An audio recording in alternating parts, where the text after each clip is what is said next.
പ്രിയപ്പെട്ട പ്രേക്ഷകരെ, തീർച്ചയായും നമ്മൾ നേരത്തെ തുടക്കത്തിൽ ന്യൂസ് ഡെസ്ക് സൂചിപ്പിച്ച ആ വാർത്തയിലേക്കാണ് തിരികെ പോകുന്നത്. അട്ടപ്പാടിയിലെ ആദിവാസി യുവാവായിരുന്ന മധുവിന്റെ ആൾക്കൂട്ട വിചാരണയിൽ ഇതാ ഹൈക്കോടതിയുടെ ഭാഗത്ത് നിന്ന് വിധിപ്രസ്താവം ഉണ്ടാവുകയാണ്. ഹൈക്കോടതിയുടെ ഏറ്റവും പ്രധാനപ്പെട്ട വിധിപ്രസ്താവം എന്നത് കേസിലെ ഒന്നാം പ്രതിയായിട്ടുള്ള താവളം പാക്കുളം മേച്ചേരിൽ ഹുസൈൻ എന്ന പ്രതിയെ വെറുതെ വിട്ടിരിക്കുന്നു എന്നുള്ളതാണ്.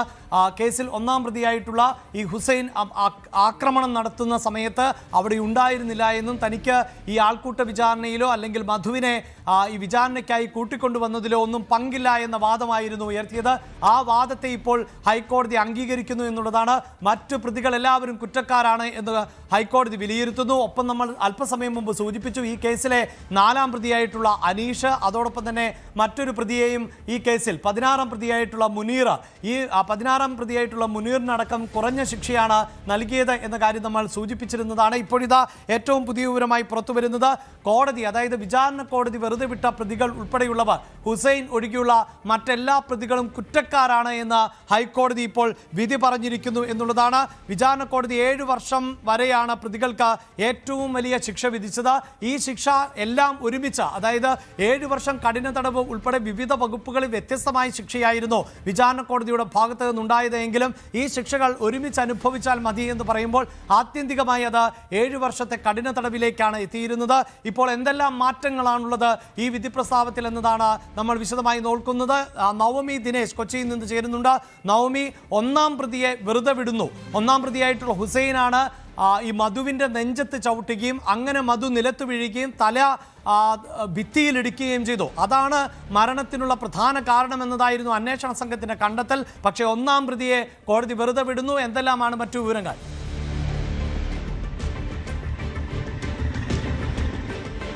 അഭിലാഷ്, 3 പ്രധാനപ്പെട്ട കാര്യങ്ങളാണ്. ഒന്ന്, അഭിലാഷ് ഇപ്പോൾ സൂചിപ്പിച്ചതുപോലെ തന്നെ ഒന്നാം പ്രതി ഹുസൈനെ നേരത്തെ തന്നെ ഒന്നാം പ്രതിയായിട്ടുള്ള ഹുസൈനെ വെറുതെ വിട്ടിരിക്കുകയാണ് ഹൈക്കോടതി.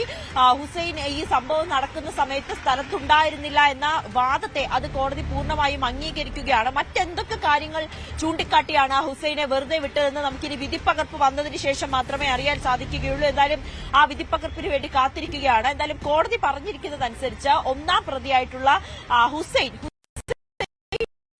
കുറ്റവിമുക്തനാക്കിയിരിക്കുകയാണ്. ഹുസൈൻ ഈ മധുവിന്റെ കൊലപാതകത്തിൽ പങ്കില്ല എന്നാണ് ഇപ്പോൾ കോടതി കണ്ടെത്തിയിരിക്കുന്നത്. മറ്റൊന്ന്, 2 പ്രതികളെ, അതായത് കീഴ്ക്കോടതി വെറുതെ വിട്ട 2 പ്രതികളും കുറ്റക്കാരാണെന്ന് ഹൈക്കോടതി ഡിവിഷൻ ബെഞ്ച് കണ്ടെത്തിയിരിക്കുകയാണ്. അതിൽ 4ആം പ്രതി അനീഷും 11ആം പ്രതി അബ്ദുൽ കരീമും. ഇവരെ 2 പേരെയും വെറുതെ വിട്ട കീഴ്ക്കോടതിയുടെ നടപടിയെ റദ്ദാക്കിക്കൊണ്ട് ഇവർ കുറ്റക്കാരാണെന്ന് ഹൈക്കോടതി കണ്ടെത്തിയിരിക്കുകയാണ്. എന്തായാലും അതായത് ശിക്ഷാവിധി ഉച്ചയ്ക്ക് 12:30 അറിയാൻ സാധിക്കുന്നത്. 16 പ്രതികളുണ്ട്. അതിലിപ്പോൾ 15 പേരും കുറ്റക്കാരാണെന്നാണ് ഹൈക്കോടതി ഡിവിഷൻ ബെഞ്ച് കണ്ടെത്തിയിരിക്കുന്നത്. കീഴ്ക്കോടതി, നേരത്തെ മണ്ണാർക്കാട് പ്രത്യേക കോടതി കണ്ടെത്തിയത് ഈ 16 പ്രതികളിൽ 14 പേരാണ് കുറ്റക്കാരായിട്ടുള്ളത്. ബാക്കി 2 പേരെ വെറുതെ വിട്ടു. പക്ഷേ ഹൈക്കോടതി ഡിവിഷൻ ബെഞ്ചിലേക്ക് വരുമ്പോൾ ഹൈക്കോടതി കേസ് കൃത്യമായിട്ടുള്ള വിചാരണയ്ക്കൊടുവിൽ കണ്ടെത്തിയിരിക്കുന്നത് 16 പേരിൽ 15 പേരും കുറ്റക്കാരാണ്. ഒരാൾ മാത്രമാണ് കുറ്റക്കാരനല്ലാത്തത്. അതായത് ഒന്നാം പ്രതിയായിട്ടുള്ള ഹുസൈൻ കുറ്റക്കാരനല്ല എന്ന് ഹൈക്കോടതി കണ്ടെത്തിയിരിക്കുന്നു. പക്ഷെ എന്തിന്റെ അടിസ്ഥാനത്തിലാണ്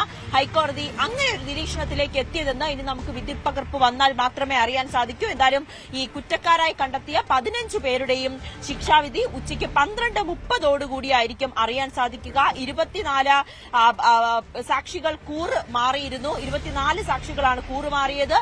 ശിക്ഷാ കാലാവധി കൂട്ടുന്ന കാര്യവും ഹൈക്കോടതി പരിഗണിക്കുന്നുണ്ട്. വിചാരണ കോടതി 7 വർഷം വരെയാണ് പ്രതികൾക്ക് നൽകിയിരിക്കുന്നത് ഏറ്റവും വലിയ ശിക്ഷ. അതിൽ 11ആം പ്രതിയായിട്ടുള്ള 16ആം പ്രതി മുനീറിന് 3 മാസം തടവും 5000 രൂപ പിഴയും മാത്രമായിരുന്നു കീഴ്ക്കോടതി വിധിച്ചിരുന്നത്. അതിനെതിരെ ഉൾപ്പെടെ ഈ മധുവിന്റെ കുടുംബം ഹൈക്കോടതിയെ സമീപിച്ചപ്പോൾ അതും ചൂണ്ടിക്കാട്ടിയിരുന്നു. എന്തുകൊണ്ടാണ് ഏറ്റവും കുറഞ്ഞ ശിക്ഷയാണ് ഈ 15 പ്രതികൾക്ക്, അല്ല 14 പ്രതികൾക്ക് നൽകിയതെന്നായിരുന്നു കുടുംബം ഹൈക്കോടതിയെ സമീപിച്ചപ്പോൾ വ്യക്തമാക്കിയിരുന്നത്. അത് തന്നെയായിരുന്നു സർക്കാരും ഹൈക്കോടതിയെ അറിയിച്ചത്. പ്രതികൾക്ക് ഏറ്റവും കുറഞ്ഞ ശിക്ഷ, അവർക്ക് പരമാവധി ശിക്ഷ ജീവപര്യന്തമെങ്കിലും നൽകണമെന്നായിരുന്നു സർക്കാരും കുടുംബവും ആവശ്യപ്പെട്ടത്. കുടുംബം മറ്റൊരു കാര്യം ഉന്നയിച്ചിരുന്നു, അതായത് ഈ പ്രതികൾ പുറത്തിറങ്ങിക്കഴിഞ്ഞാൽ അത് കുടുംബത്തിന് തന്നെ ഭീഷണിയാകുമെന്നൊരു കാര്യം അന്ന് സൂചിപ്പിച്ചിരുന്നു. എന്തായാലും അതെല്ലാം കൃത്യമായി ഹൈക്കോടതി പരിഗണിച്ചു. പക്ഷെ ഒന്നാം പ്രതിയെ വെറുതെ വിട്ടു. ബാക്കി 15 പ്രതികളും കുറ്റക്കാരാണെന്ന് ഹൈക്കോടതി കണ്ടെത്തിയിരിക്കുന്നു.